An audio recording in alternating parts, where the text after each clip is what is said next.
So yung iba ginagawa, transfer sa kamag-anak, bibo to bibo dito, yung encashment nila sa ibang bansa, nasa Hong Kong, umahataw, kumita, nag-encash, BTC to bibo, then from bibo to bibo sa kamag-anak. Are you following? Or from Hong Kong, Singapore, binayaran yung bills payment, Meralco, dito sa Pilipinas. Or pinadala sa mga bank transfer like BDO, East West, or mga Philippine bank. Are you following? Yun ang pwede. Pang Pilipino. But this is where I'm so challenged. Kaya sabi ko nga, basta may challenge, there's a room for growth. Are you following? Kaya we love problems. Pakisabi na sa akin, we love problems.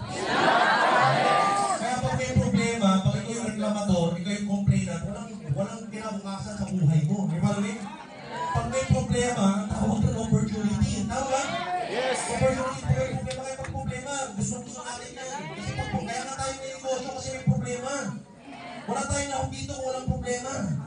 Wala tayong tao sa labas healthy, wala tayong produkto. Kung lahat ng tao hindi na-aksidente, hindi gumagastos, hindi na babawon sa utang dahil sa utang pang aksidente, wala tayong OBI. Are you following me? So lahat ng negosyo natin kaya may pera kasi may problema. Kaya thank God for